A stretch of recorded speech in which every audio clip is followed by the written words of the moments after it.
you very much, Dan.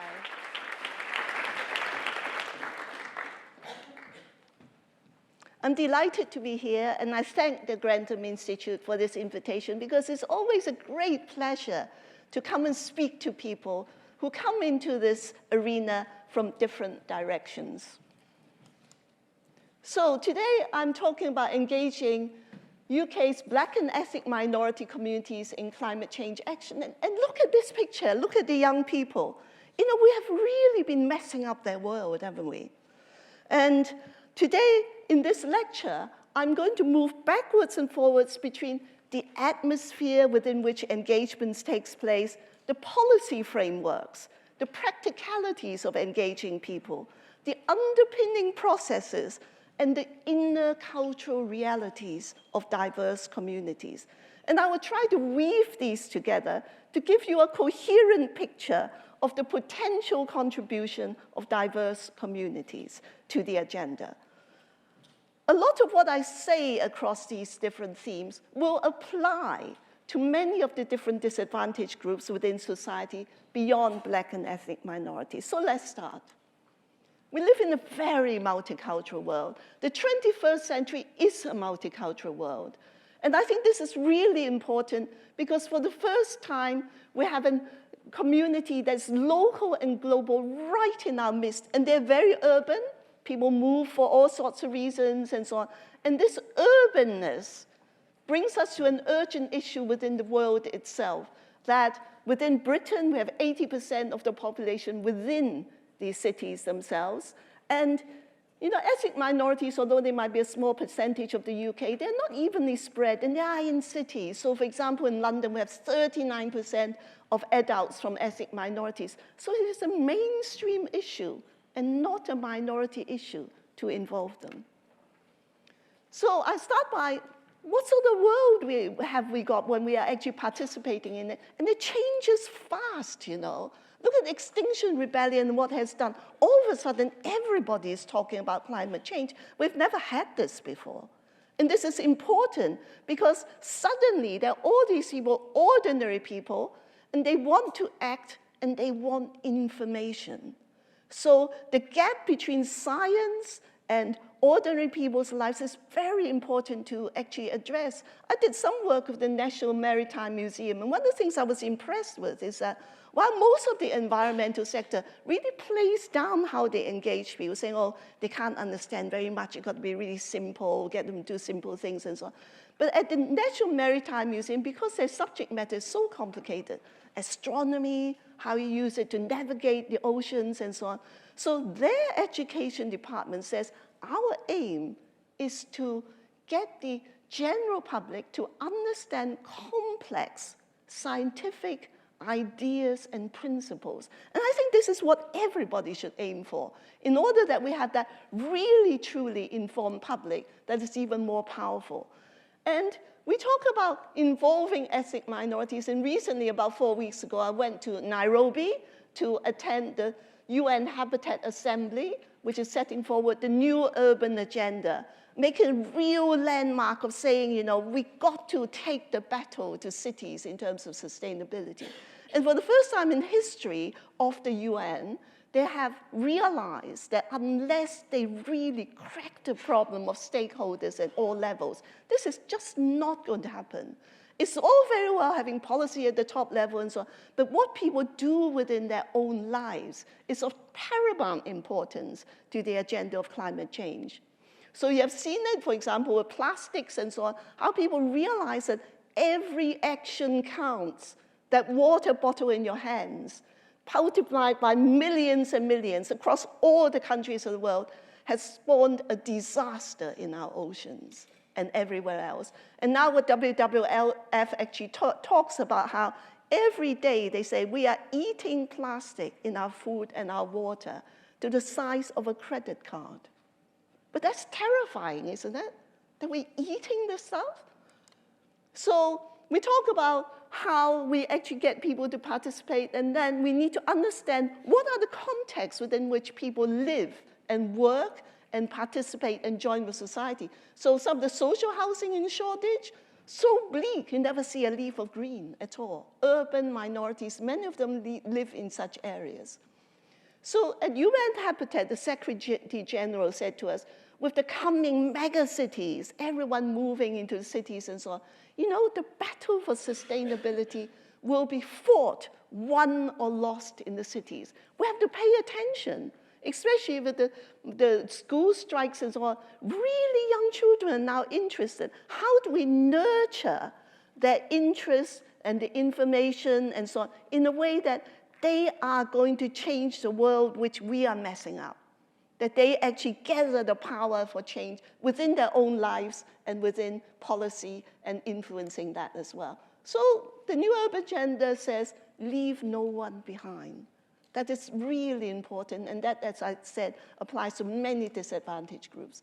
So what is there in policy? Over the years, we had lots of policy and so on. The policy in there, but there just is not enough political will to really set out what the policy says. We have all sorts of things like in 2013, Natural England commissioned this report from Ben, and working in collaboration with Natural England itself, we produced this report which is about supporting Black and ethnic minorities. And all the methodologies are there, all the barriers are identified. And some of the things I name on the left, like the organizational culture, the capacity for organizations to do things, and the fact that a lot of people in the Black and ethnic minority want to do things, but they just feel they don't have the knowledge and the inroads into actually doing things. And yet, this proposed project within that document never was set forward. Without the funding, you can't do this. So there are other things that are there. If you really want to get your teeth into models of engaging ethnic minorities and so on, again, they're there. The Mosaic model about developing ethnic minority champions to take people into the countryside to experience its beauty and so on, and therefore become committed to the care and protection of nature. And then very much so, Natural England also recognized that to involve ethnic communities is also about switching on the richness of culture in how they can actually communicate and inspire the mainstream in environmental participation. So this is what we set out to do, and we use the word Black symbolically, recognizing that the Black communities are the most visible. They are in the front line, and yet all ethnic minorities identify with that experience, even if we are not as visible. So we have a network of individuals and organizations working for change, and we hope you will join us. So it has been 1987 since Black Environment Network was first formed, in an era when the world of nature conservation was very different. You know, now we have this saying of people for nature and nature for people. We understand that the benefits to people and so on are intimately tied with our contribution to it. In those days when we first started, it was pure nature conservation. When we came forward about ethnic minorities joining the mainstream environmental sector, they were very surprised. They said to us, what do you mean? We're open. Why don't they just come and join us if they want to do good to nature? Because all they were interested in people were that you were volunteers for nature. They weren't interested in people at all. So if you were even a white person and you didn't want to volunteer for nature, they weren't interested in you either, never mind ethnic minorities. So we have come a long way, and our work has brought into the environmental sector the awareness of this two-way street, that you need to tread across this in order to increase participation. And we have created a much more open situation so that there are now many ethnic minority leaders within the communities. They're isolated, but they're there. And this whole thing about Kaleidoscope, the project that we were talking about, and so on, was the proposal to support the growth of a new era of the presence of ethnic minority leaders. So you see some of them. Wisdom in Nature is an Islamic environmental network with very lovely attitude of how to involve people in tending to the earth. And then we have 17-year-old Maya Rose, who is a fantastic and fanatical birder. She has just finished at the age of 17, going across the world with her parents who are also equally mad birders. She's seen 5,000 birds. And she aims that by the age of 18, she will have seen 5,400, which is half the birds in the world. And she's a campaigner. She's not just a birder. She organized an environmental conference when she was 12, asking the local environmental organizations to pay more attention to ethnic minorities participating, and she's a tree charter champion. So people are very active. And also, organizations like Environmental Law and Foundation has been working with the UCL Student Union and working on a volunteers project where they work with the law students and give them the confidence to be role models in the Black and ethnic minority groups. So the students actually go into local primary and secondary schools and talk about the environment and the very important use of law in environmental participation. We have Rashid, who's in the Green Party. And when he first joined the Green Party, the thing he did in his local areas was fantastic. And it shows that in certain areas, so important to have ethnic minorities in the political parties, he raised the membership and the votes for himself 400% in the local area. We have people working in the arts, Forthland, social practice, merging the arts and life, create new mythology, using a lot of things like rituals and so on, mythology, stories from different cultures and so on. Angela Chen of Wern, working with very, very deprived groups and difficult groups. She works with people who are transgender and so on, involving them in climate change through art and creative practices. We have Beth Collier, nature-based psychologist, the founder of Wild in the City, again, taking people from council estates and so on to do wild things so that they feel they are actually part of it. And she's a trustee of London National Park City, and you might know that London is about to be declared the world's first national park city, a new model for engagement on the 22nd of July this year. And we have Maria, who's an urban renewal strategist, and she's a board member of the Environment Agency. So we can see we are there now, not like in 1987. We're actually there, acting and doing things. And the whole thing of crossing sectors and linking issues, so we have environmental justice, a day on that, involving climate change talk and so on, and how to involve people, a resource for London. We have people like the University of Gloucestershire bringing people together around symposiums, getting people to meet internationally at the University of Gloucester. And the students are really active, because I was talking to Brian earlier, and he was talking about how multicultural the universities are nowadays. And they are a force. And in Sheffield University at the Festival of Debate, the students brought up this issue about multiculturalism and race and so on. So they're very active. And the future of London street markets involving many ethnic minorities, and of course, food is a big issue for ethnic minorities as well. And I always say to the environment sector that there's a growing food growing sort of movement within the entire community, and how, again, science needs to come down to people's image of what nature is to them in the popular sense. And you cannot get closer than food.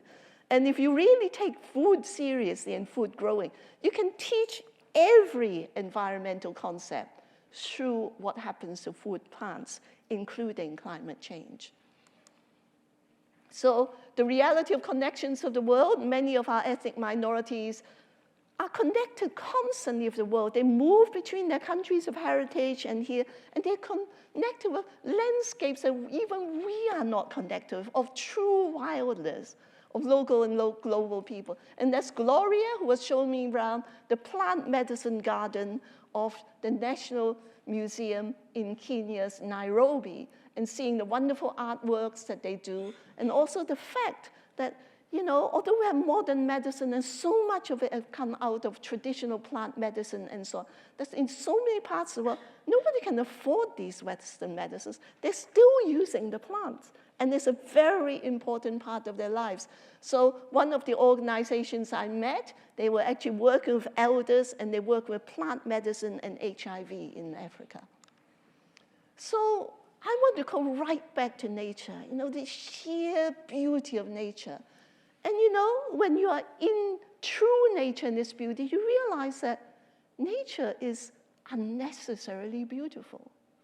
You know, why don't we just have 1,000 plants, perhaps 1,000 kinds of flowers doing different things. No, we have millions. Its diversity is incredible, beautiful, fascinating, and amazing. And we need to remember that human beings grow out of this, and we are the same. And this diversity and beauty is expressed in our diversity, in our cultures, our imagination, how we see the world, and how we realize that we cannot have such a bleak, purely policy-orientated looking kind of framework for society.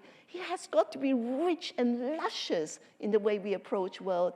And so many things that make life worthwhile are not the essential bleak survival. It's everything else, and most of it is free. Change is the coming together of thinking, feeling, and acting. And this kind of dimension of where our emotions are, how we connect ourselves deeply and viscerally to nature, is part of what drives us to act. You know, there's a human dimension that's so powerful. Research has shown us that if you just give people facts, environmental facts, they do not necessarily act. You can frighten them to death to try to get them to act, but they don't, because there are other things that are also frightening in their lives. There's all these competing issues around climate, around safety, around knife crime, around feeding your family. All those things frighten people. So the only thing that really makes them committed to nature, they find scientifically, actually, people come and care and protect nature because they love it. And in 30 years of participation, with minority groups, many of whom have come here, worked for 30 years in the urban areas and never even seen the countryside. When we took them into nature, it was like a reunion because many of them came from areas of the world that were magnificent nature. And all these connections are so important to have that process, a simple process, especially of the next generation that grows up in the urban area. I found that in 30 years of environmental participation, these two phrases sum up the entire process of how to get people to act. We love what we enjoy, and we protect what we act. People talk about middle classes. You know, why did the middle classes form the environmental movement? It's because that process is set within their lives. They grow up, they have gardens. In the weekends, they take their children. Lovingly, they take them through the countryside. And they love and enjoy nature. And when they were told what you love is being destroyed, they came out fighting for it. But if we have that process in place of providing access to what people can love and enjoy, they too, everyone will come out fighting for nature. And the basis of activism is that there are two key relationships: the relationship of people to the environment, to nature, but the relationship of people to each other. Because we need to act together. We need to feel included, that we are a key part of what is happening. Then we act and we are powerful. So change is a coming together of all these things, of thinking, feeling, and action. And this is an era in which science is of paramount importance to us. So we need to communicate the thinking, because it's all very well loving nature and wanting to act for it. If you have a family, you have a little goldfish tank, the children get sick of the tank, so you love the goldfish, and what you do, you go to a local river and tip it in, freeing the wildlife. And guess what? Invasive plants get into our rivers and all sorts of things. So we need to, in the most common acts in our life, be informed about the scientific basis through which we act. We can't just act and have emotions. We must think and we must act with sound science. So the coming together of this is a big challenge ever since especially with Extinction Rebellion, the thinking part of it. How can we be effective that all these people, now that they can be interested, act with sound science? So I always say there's no such thing as a pure environmental project. A so-called pure environmental project is one that's rejected, is social, is cultural, and economic dimensions. And when I first said this in 1987, it was very strange to the environmental sector, because in a way, this foresaw the concept of sustainable development, which links everything together. This is the only way we can win the battle. And you can see the 9 things you can do about climate change, which Grantham Institute has just put forward. And they are also homing into your lives. They talk about how within your own lives, whether you travel to school, to work, and so on, how you can change things and how millions of small things added together makes you realize that as an ordinary person, you are powerful. Making ordinary people, individuals feel powerful is part of the essential ingredient of getting people to act. So engaging ethnic minority communities, is a moving target. New groups are arriving all the time. We start from square one all over again, introducing them to the landscape, to nature reserves, to what they can enjoy, and so on. And then developing isolated individuals into networks. And then as time goes on, they form themselves into community groups. And the settled communities, as you can see, when you keep contact with them, nurture them, give them information, so they begin to act. They build a force. And guess what? Instead of outreach by environmental organizations, you have inreach by the champions within Black and ethnic minority groups. So some of these things that are continuously happening and so on. The trick of any environmental theme is to link it to everything else because it is simply linked anyway. And therefore, to have that drip feeding of information that builds such a powerful stakeholder audience that will act for the future. So planting trees, so obvious, in terms of carbon and so on, what trees can do for us. A London group visiting Broads National Park, again, all of nature around them, realizing that green spaces, especially in cities and so on, connect you, and all the things that it does. For example, with the very hot day yesterday, I was really grateful that when I was standing at the bus stop, I had a tree over me. So all the effects of climate change and the things that affect your personal life, like standing at the bus stop, or how you go to school and so on, are all important to make that link that, yes, it's all very well having a tree over me, but my goodness, if this is what is happening, that the world is actually burning, what am I going to do about it? So all the things like recycling art, and the recycling is now a big, big theme, clearing up and realizing as you clear up the rubbish that we are producing, the packaging and so on. Linking up all sorts of things and enabling people to do what you want them to do. Lots of people cannot afford bicycle. So this is a bike workshop in Cardiff where they collect all the bicycles that people throw away, they refurbish them, and they give them to people who cannot afford them so that they can travel and not use so much transport.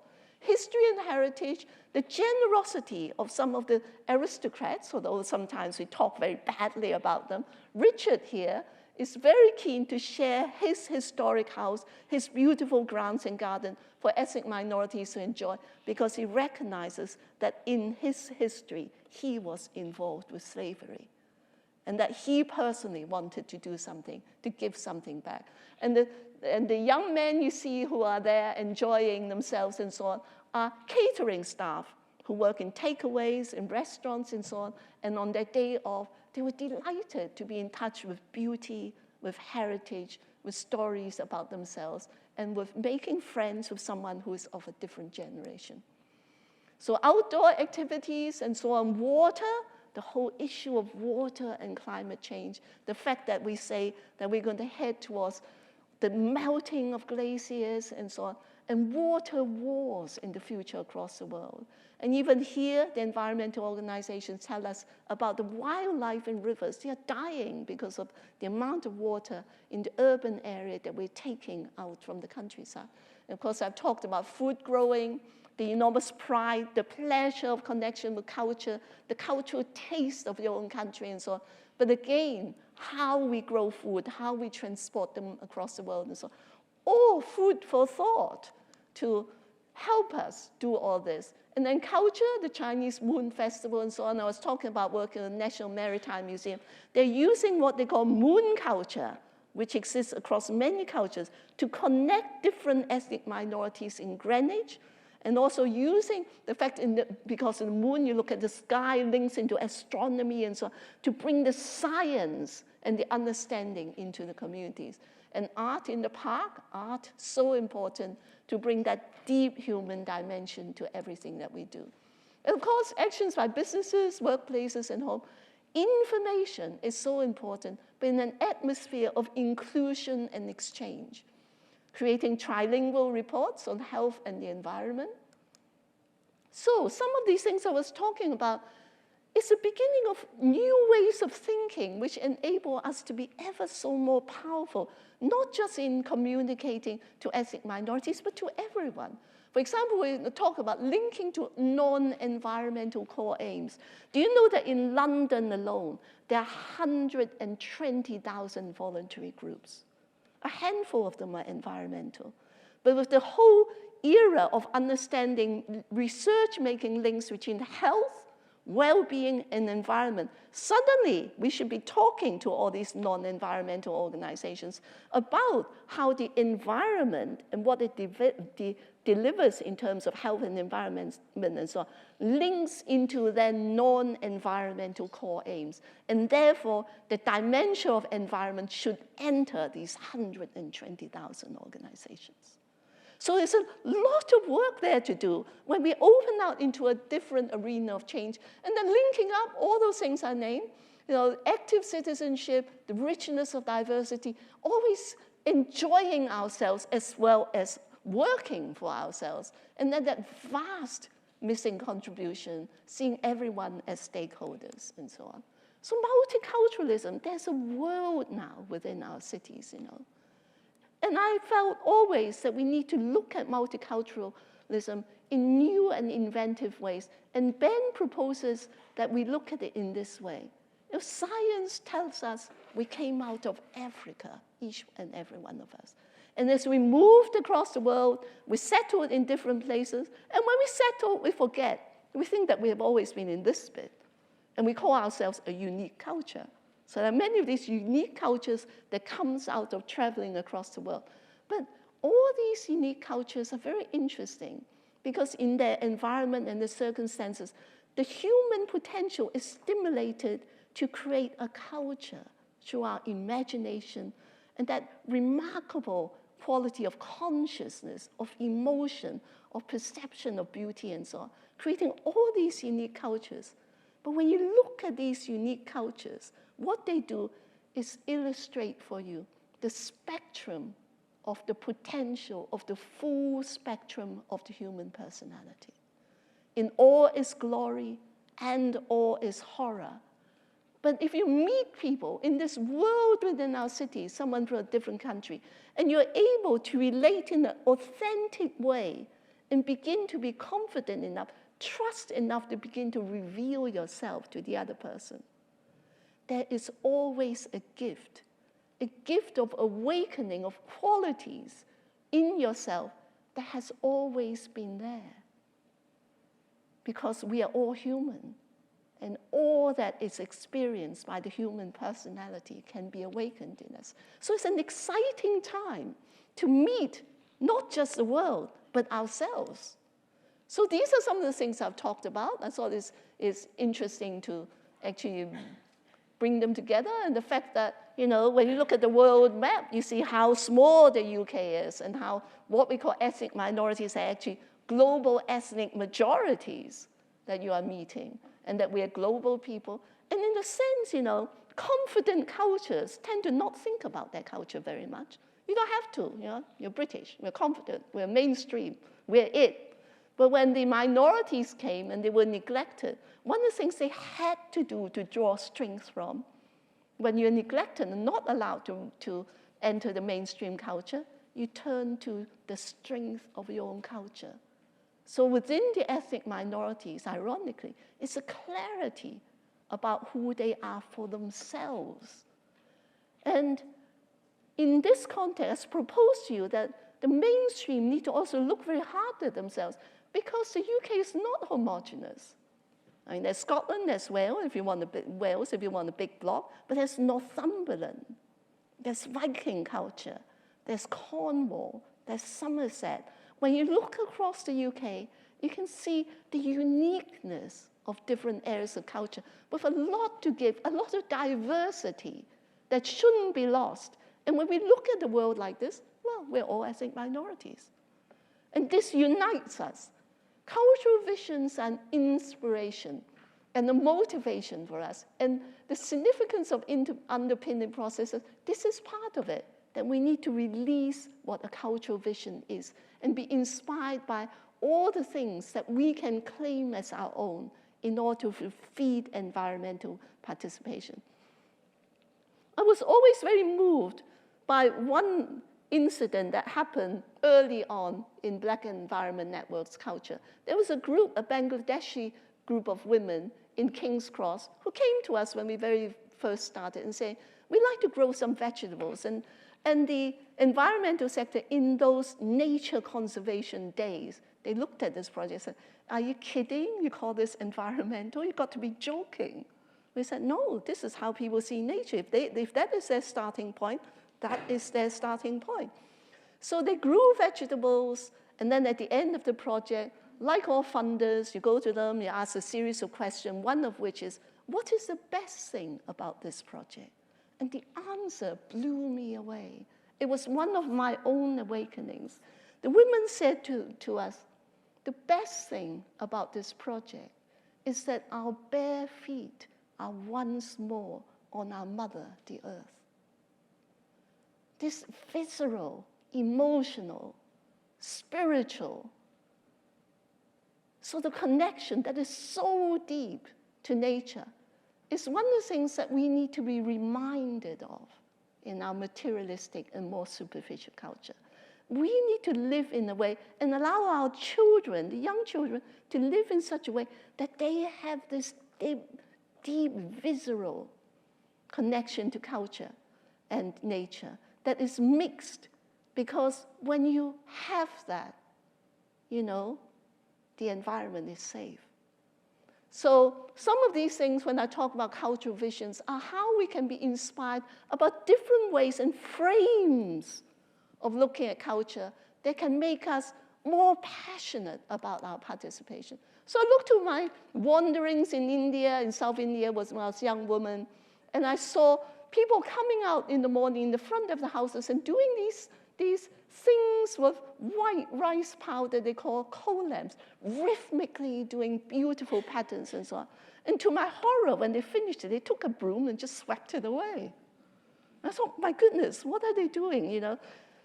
You're not even taking a photograph, for example. Or maybe it's so beautiful, you want to sell it to someone and make a poster, make some money. No, this is a devotional spiritual act to nature, offering your own time, your skill, offering beauty. And the next day, they do this over again to bless their houses. How inspirational an attitude. And the imaginative cultural use of local materials. In Indonesia, bamboo buildings, it's only possible in such a climate where it's completely open, no windows or anything. And when you are in this building, it moves. You walk on it and it moves. And it's not expected to last 50 years. Well, it falls down, you build it again. And it's built very, very fast. So these things are excitement to share and to experience. And how we read our landscapes. When I was in Mexico, in front of the cathedral, there were all these shamanic dancers. I asked them, why are you here? And he said, well, you know, all our cathedrals are built on shamanic sacred land. When we dance next to the cathedral, we are dancing on our sacred land. And at the end of a conference, when I said this, a Morris dancer came up to me, and she said, you know what, people have forgotten. The churches are also built on the Druid sacred land. We should be dancing next to the cathedrals too. So all over Europe, this has happened. So it's something that's not unique, but reading the landscape, recognizing what we have done at which time, and the diversity of beliefs and so on. And Mother Earth, nature's family, seeming a very obvious idea to us. You know, the earth feeds us, so it must be our mother. But again, when I was talking to the Huichos in Mexico, they sort of looked at me and they said, you know, only Mother Earth? What about Grandmother Moon, Father Sun, Brother Deer? When we take care of the earth, we're taking care of our family. So these many things like cultural ideas, bonsai, those tiny stunted trees, is actually an inspirational connection to wilderness, because they are those stunted plants on the cliffs, the sacred mountains of China. And then, of course, in our indoor plants, if we care to research it, most of our indoor plants come off the forest floor, great forests where there's hardly any light, and therefore they survive well indoors. So we're connected, and then marking a place of memory that many of the groups who have involved want to do things which connect with their own memory. And Khalsa Wood is commemorating the 300th anniversary of the birth of Khalsa, which is their scriptures. So again, I come back to all these things that have been said, the 60% less than the rest of the population visiting nature. But when you think, actually, from 1987, when it was actually 0, we haven't done badly. So all these things are really reminders of what I've been saying. And ultimately, I want to say that it is about the integration of head and heart within the person, how we relate to the individuals we actually meet every day in the world within the cities. And then this thing expanding into all the frameworks where on committees, policy work, and so on, you build frameworks of inclusion. This is a summary slide that I'm going to actually leave in order that you can refer to it if you want for the questions. But before I finish, I want to talk about one last cultural idea, which is about love in policy. I've been talking about love in policy. And at the Commonwealth Forum, when I first talked about it, everyone said, what on earth is this? And then by the end of it, they really understood. And one of the island nations actually came up to me and said, we understand what you mean, because there's a continuity of words, concern, caring, protection. So they're all aspects of love. But the feeling of it is so important, because sometimes in policy, our islands are actually sinking. We have nothing to give you. There's so much bargaining when you actually do something for another nation when they're in trouble. But we have nothing to bargain. When the waters go over our islands, we have nothing to give you. If you want to do something to help us and to save us, the only thing you do is love us. And then you will put the policy in place. And in ageless wisdom, we have the word love, which is more than this fluffy, romantic idea of Western loving. We have what we call love wisdom. Love wisdom is a form of love that is sharp and strategic and makes a real and important difference in our lives, in the frameworks and right at the heart of everything. And when you practice policy that is sharp and strategic in the name of love and love wisdom, its outcome is beauty. Thank you very much.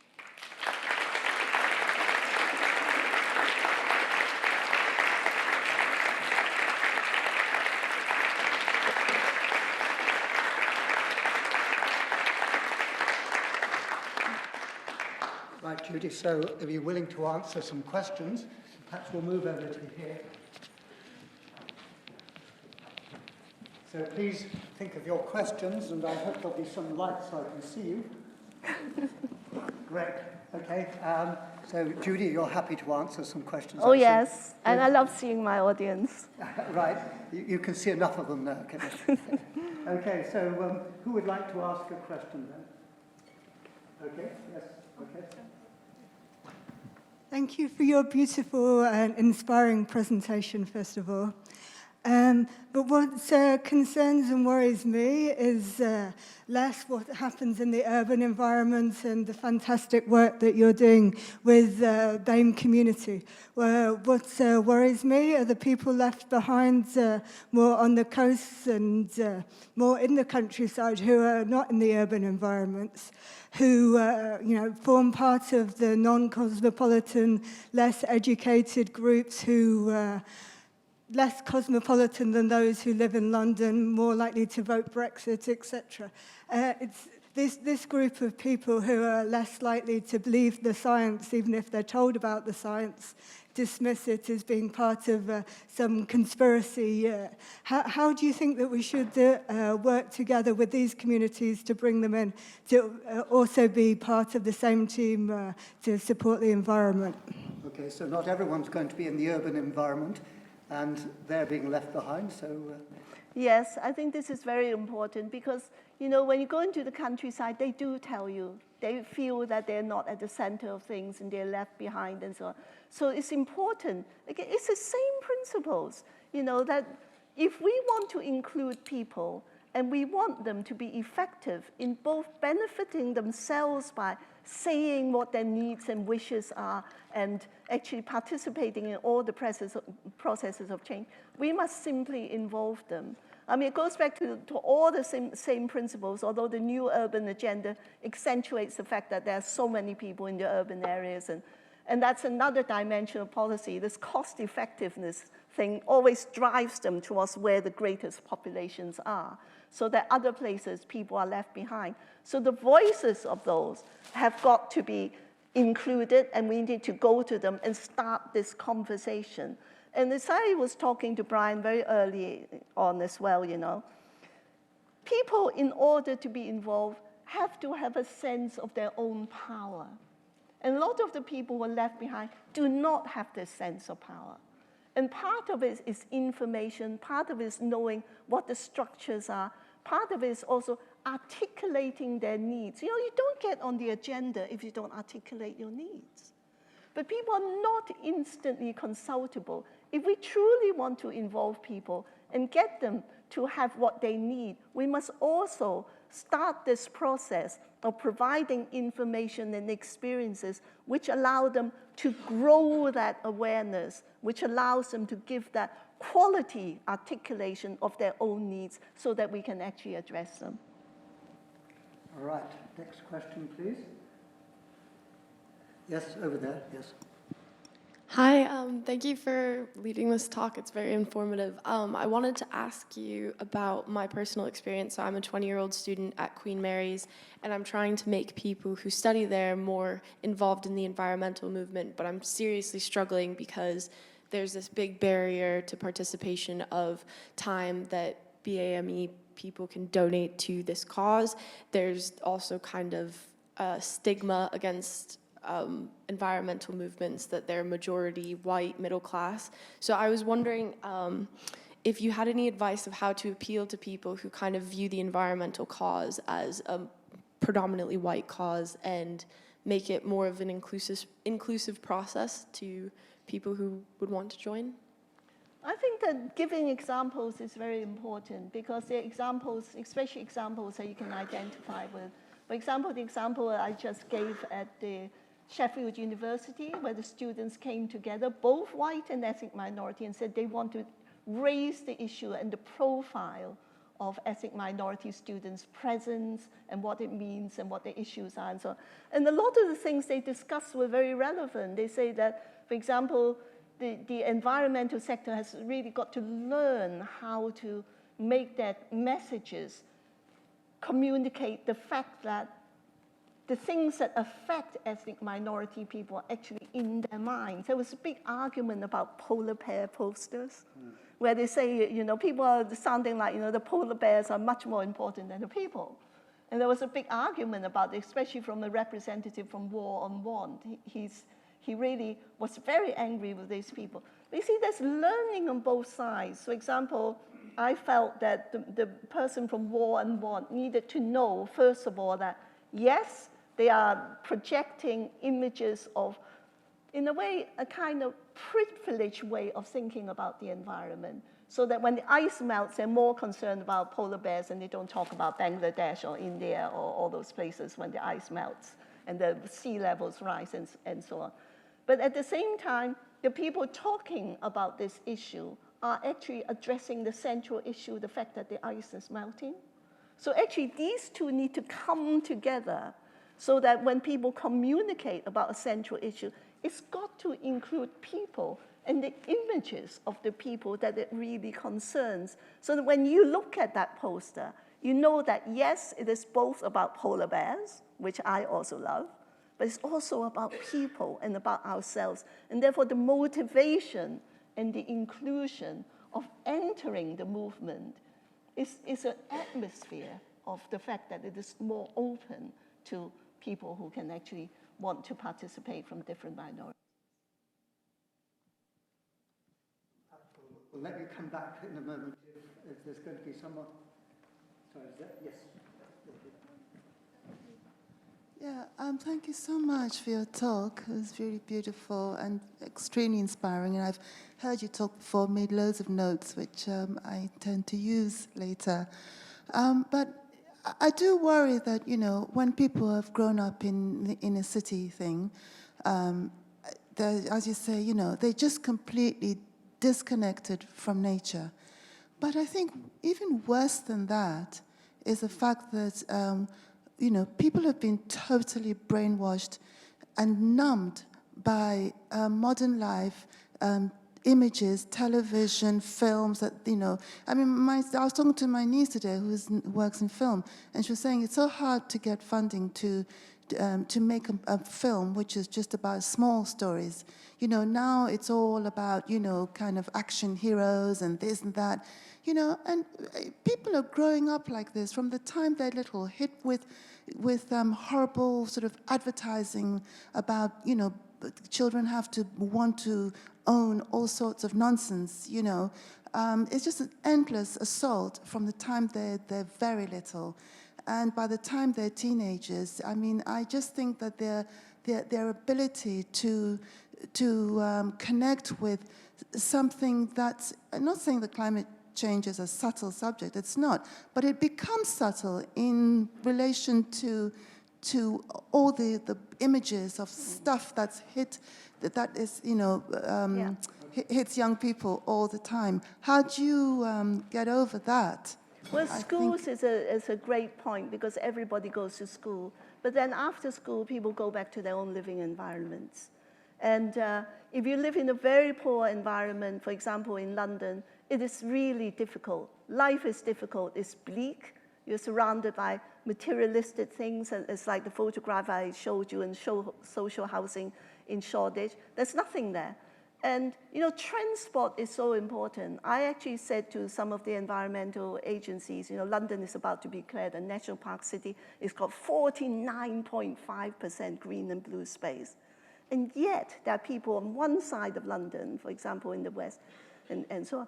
They will never even cross the city to go and look on the other side at Richmond Park, which is a national nature reserve. Because you know how much it costs to get from one side of London to Zone 4? It's £14. You know, so there are groups and families and so on who never even see the things we actually take for granted.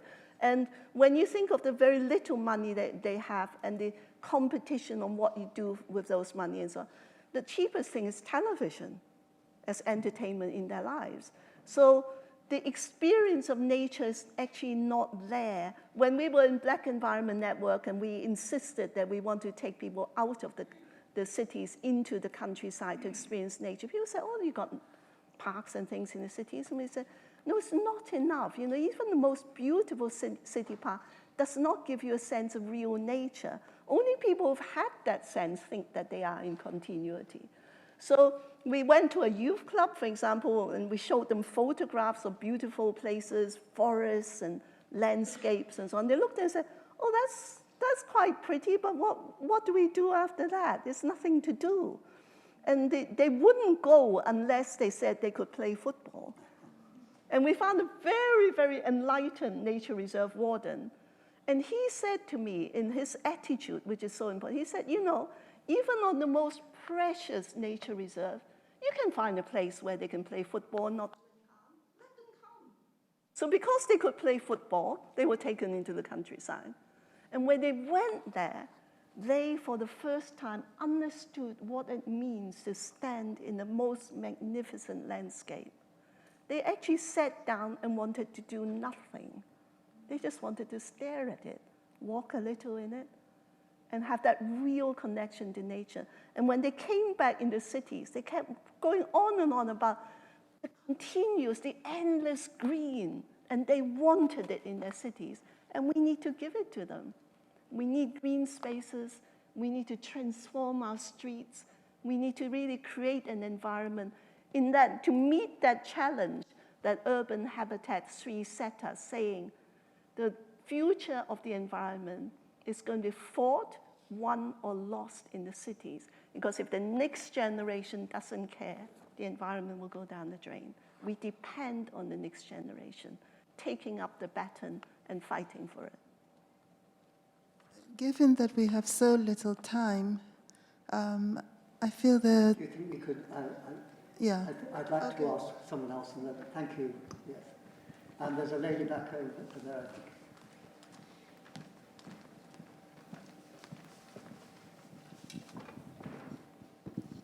In your talk, you talked about how both top-down approach and bottom-up approach is very important.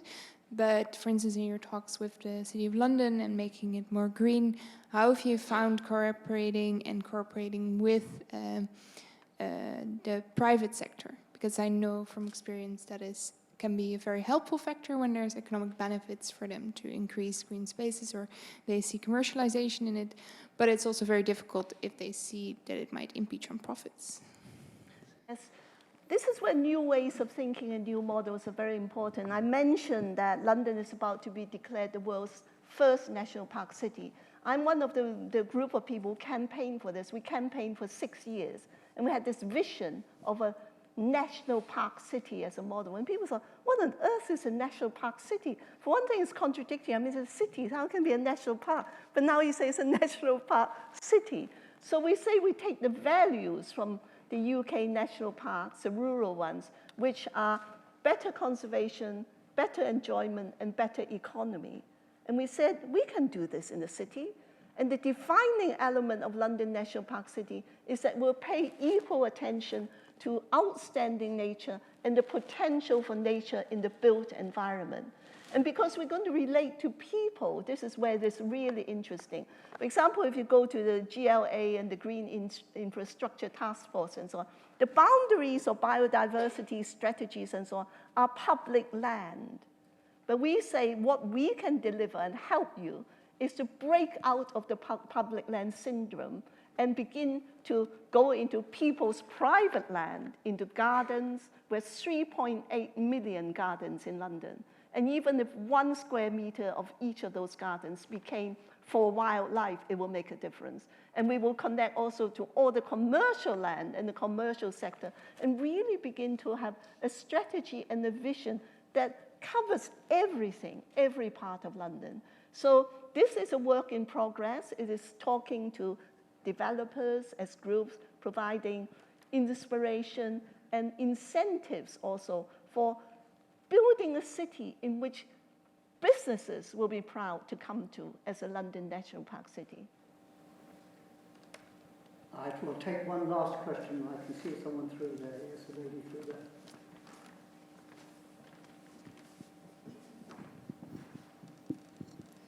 Hi, again, thank you for the most inspiring talk. You've talked about what BAME communities can learn from being connected with the environment. But I think there's also a lot that we can learn from them. A lot of first-generation communities arrive with a history of a great connection with the earth and a wealth of food growing and cooking skills.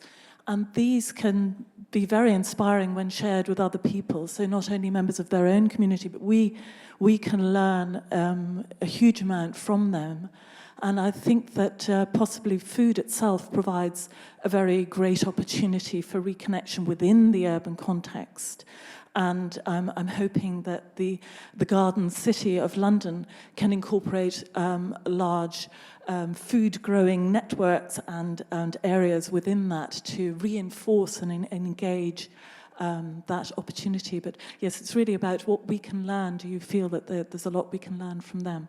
Absolutely. I mean, I was trying to make that point that we have so much to learn from ethnic minorities, just like you say, all those skills that come in. I live in Lambeth, and we have a very strong food-growing network, and that has demonstrated how many skills there are. For example, in Birmingham as well, I heard about one of the people on the allotments. He's the only one who never waters his allotment. He says he doesn't need to. He's from Pakistan. And he says the reason why his plot does not need water is because he puts lots of rocks into the ground. Lots of people dig out all the rocks, but he says, no, the water condenses against the rocks in the ground, and he never waters anything. It's very, very interesting. So there are lots of skills and knowledge, and as you say, plant medicine and so on. There are groups which come to us because they can't access the plants they knew in their own country. For example, a Moroccan group which use lots of things, plants for cosmetics, using things that replace soap because they have plants for doing that, medicines every day and so on. And they really longed for the plants they had when they were in Morocco. And we were able to talk to Chelsea Physic Garden for them to come and visit. And they identified the plants they wanted. They were actually there because they had plants from all over the world. And they were absolutely delighted and were able to share their skills and show other people what they were doing for plants in their ordinary lives.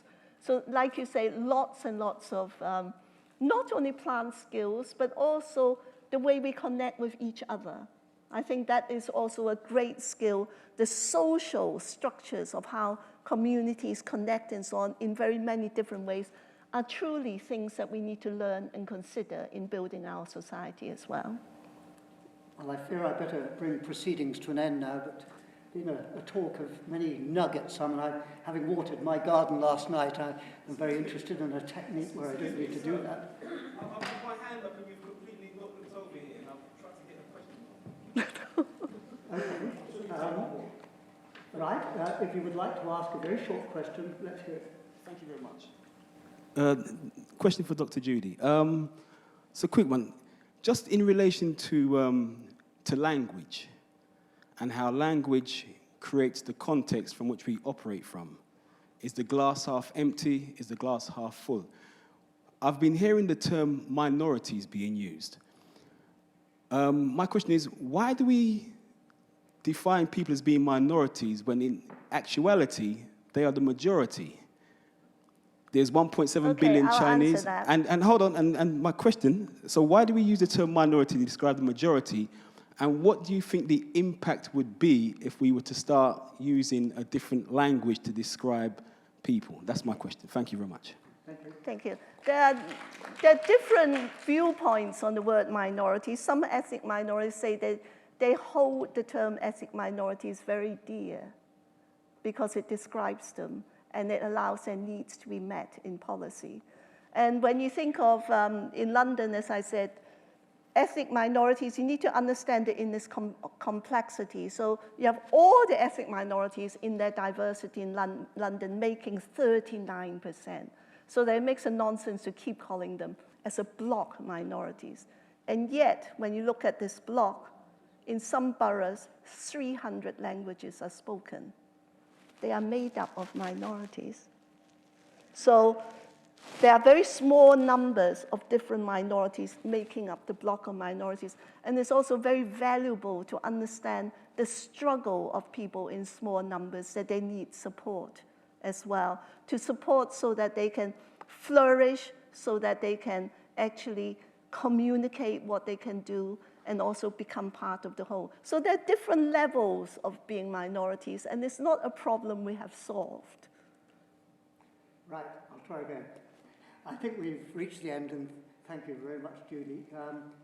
I can see you as a poet coming through the whole talk, where there's so many beautiful things that we've talked about, the diversity of human beings, human behavior, human culture, and the brilliance of nature in all its ways. And you've brought it together, and with things that perhaps we're better at in terms of information through to love, and you've brought all these together in a marvelous way. Thank you so much. Thank you very much.